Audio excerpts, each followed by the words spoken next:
আমার আজকের রেসিপি আলু পটল দিয়ে ডিমের ঝোল। আর আমরা অনেকেই প্রায় শুধু আলু দিয়ে ডিমের ঝোল বা আলু পটলের তরকারি এরকম খেয়ে থাকি, কিন্তু আজকে আমি আলু পটল ডিম একসঙ্গে করে দেখাবো। আর অনেকেই করে থাকেন এটা। চলুন কিভাবে করি সেটা দেখাবো। চলুন দেরি না করে দেখে নিই আজকের ভিডিওটি। আলু পটল দিয়ে ডিমের ঝোল বানানোর জন্য এখানে আলু কেটে নিয়েছি 3 থেকে 4টে ছোট ছোট, আর কয়েকটা টুকরো পটল নিয়ে নিয়েছি একটা মিডিয়াম সাইজের পেঁয়াজ, অর্ধেকটা টমেটো, রসুন, আদা। আর এখানে 6টা ডিম নিয়ে নিয়েছি আমি। ডিমটা আপনারা 2, 4, 6টা যার যতটা ইচ্ছে ততটা নিতে পারেন। এবারে আমি এখানে গ্যাসে এখনো গ্যাস অন করিনি, জলের মধ্যে ডিমগুলোকে দিয়েছি। আর এখানে দিয়ে দেব আলুগুলোকে। এই ডিমের সঙ্গে আলুগুলোকে প্রথমে আমি সেদ্ধ করে নেব। এখানে আলুগুলোও দিয়ে দিচ্ছি। এখানে আলু আর ডিমগুলোকে সেদ্ধ করতে দিয়েছি। গ্যাসের ফ্লেমটা হাই ফ্লেমে তুলে দিয়েছি, অন করে দিয়েছি গ্যাসের ফ্লেমটাকে। এটা যতক্ষণ আলু আর ডিম সেদ্ধ হবে 10 থেকে 12 মিনিটে সেদ্ধ হয়ে যাবে আশা করি। আর এখানে আমি 10 মিনিট পরে এগুলো নামিয়ে নেব। সেদ্ধ হওয়ার পর আমি অবশ্যই তার আগে দেখে নেব আলুটা সেদ্ধ হয়েছে কিনা। আর ডিমগুলো যখন সেদ্ধ হয়ে যাবে এগুলো ফাটা ফাটা হয়ে যাবে, তার মানে বুঝে যাবো ডিম সেদ্ধ হয়ে গেছে। এখানে একটা গ্রাইন্ডারের জার নিয়ে নিয়েছি। আদা আর রসুনটাকে আমি পেস্ট করে নেব গ্রাইন্ডারের জারে। এখানে আমি একটা ফ্রাই প্যান গরম করতে বসিয়ে দিয়েছি। তার মধ্যে এটা আমি আগেও তৈরি করেছি কোনো কিছু ভাজাভুজি, তাই তেল হয়ে আছে। 1 চামচ থেকে 1.5 চামচ তেল এর মধ্যে আমি সরষের তেল দিয়ে দিলাম। এখন তেলের উপরে আমি পটলগুলো দিয়ে দিচ্ছি। যে পটলগুলো কেটে রেখেছি সেই পটলগুলো আমি ভালোভাবে ভেজে নেবো এই তেলের উপরে দিয়ে।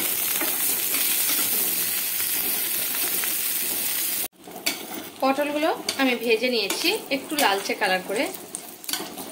আর এদিকে আমার দেখাচ্ছি পটলগুলো হয়ে গেছে। এখন আমি গ্যাসের ফ্লেমটা বন্ধ করে দেবো। আর এদিকে ডিম আর আলু সেদ্ধ হয়ে গেছে। এখন আমি গ্যাসের ফ্লেম দুটোই অফ করে দেবো। ডিমটাকে আমি ছাড়িয়ে নেব।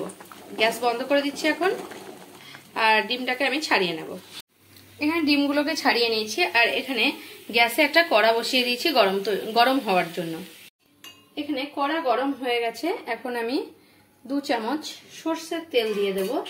নর্মাল চামচের 2 চামচ, কম বেশি আপনারা করে নিতে পারেন। আর তেলের মধ্যে খুব সামান্য পরিমাণে হলুদ দিয়ে দিচ্ছি। আর তারপর আমি ডিমগুলোকে দিয়ে দিচ্ছি। আর ডিমগুলো দেওয়ার পরে কাশ্মীরি রেড চিলি পাউডার একটু ডিমের মধ্যে দিয়ে দিচ্ছি, যাতে করে কালারটা খুব সুন্দর আসে সেই কারণে। এভাবে ডিমগুলোকে আমি প্রথমে একটু ভেজে নেব।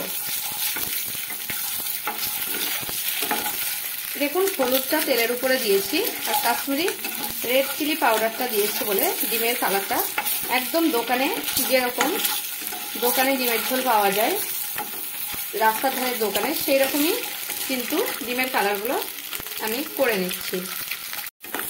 ডিমগুলো আমার ভাজা হয়ে গেছে। এখন আমি ডিমগুলোকে তুলে নিচ্ছি আর এই পটলের সাইডে রেখে দিচ্ছি। এখন যে তেলটা রয়েছে তার মধ্যে আলুগুলো দিয়ে দিচ্ছি একটু। আর মিডিয়াম টু হাই ফ্লেমে রেখে আলুগুলোকেও আমি কিন্তু একটু এভাবে ভেজে নেব। আলুগুলো ভাজা হয়ে গেছে। এখন আমি আলুগুলোকেও তুলে নিচ্ছি। এবারে কড়ার মধ্যে 2 চামচ আমি সরষের তেল দিয়ে দিলাম। এই তেলের মধ্যে সাধারণত আমরা চিনি দিই কালারের জন্য, কিন্তু আমি আজকে চিনি দেবো না। আমিও কখনো কখনো দিয়ে থাকি। আজকে আমি 1/2 চামচ লবণ দেবো। আর এই লবণটা দেওয়ার কারণে পেঁয়াজটা দেওয়ার সময় পেঁয়াজটা তাড়াতাড়ি ভাজাও হবে আর পেঁয়াজটা গলেও যাবে। এখানে যে পেঁয়াজটা আমি কেটে রেখেছি সেই পেঁয়াজটা আমি এখন দিয়ে দিচ্ছি। পেঁয়াজটা দিয়ে লো টু মিডিয়াম ফ্লেমে এখন পেঁয়াজটাকে আমি ভেজে নেব। পেঁয়াজটা ভাজাও হয়ে যাবে লবণ দেওয়ার কারণে, আর পেঁয়াজটা গলেও যাবে। দেখুন পেঁয়াজটা আমার গোল্ডেন করে ভাজা হয়ে গেছে। এখন আদা রসুনের যে পেস্ট বানিয়েছিলাম আদা রসুনের পেস্টটা দিয়ে দিচ্ছি। আজকে কিন্তু শুধু পেঁয়াজ আদা রসুনের পেস্ট দিয়েই বানিয়ে দেখাবো, কোনো জিরে বা কোনো ধনে গুঁড়ো বা জিরে গুঁড়ো নয়। এবারে এটা ধুয়ে আমি একটু জল দিয়ে দিচ্ছি যাতে মশলাটা যেন পুড়ে না যায়। মশলার মধ্যে 1 চামচ হলুদের গুঁড়ো দিয়ে দিচ্ছি।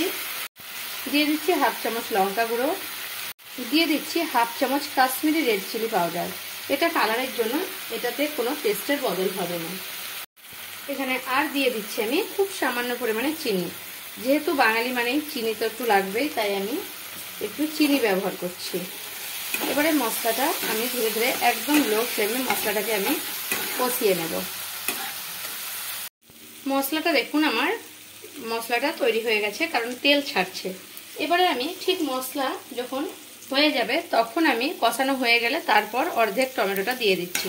অর্ধেকের জায়গায় আপনারা দিতে পারেন একটা, কিন্তু এটা দেশি টমেটো, বেশি দিলে টক হয়ে যাবে, সেই কারণে আমি অর্ধেক দিয়েছি। হাইব্রিড হলে আপনারা একটা দিতে পারেন। এবারে লো ফ্লেমে রেখেই টমেটোটাকেও মশলার সঙ্গে ভালোভাবে কষিয়ে নেব। এখন টমেটোটাও কিন্তু মশলার সঙ্গে কষানো হয়ে গেছে। এবারে আমি দিয়ে দেবো জল। এখানে পরিমাণ মতো জল দিয়ে দিচ্ছি আমি, যেহেতু ঝোল বানাচ্ছি জলটা একটু বেশি দিচ্ছি। এবারে ঝোলটা ফুটছে, এখন আমি যে আলু, ডিম, পটল সব দিয়ে দিচ্ছি একসঙ্গে। এখন আলু, ডিম, পটল দেওয়ার পর আরও 1 চামচ আমার মনে হচ্ছে লবণ লাগবে, তাই আমি দিয়ে দিলাম। এবারে ফুটতে দেবো 5 থেকে 6 মিনিটের মতো, মিডিয়াম টু হাই ফ্লেমে রেখে। এখন আমার হয়ে গেছে 5-7 মিনিট।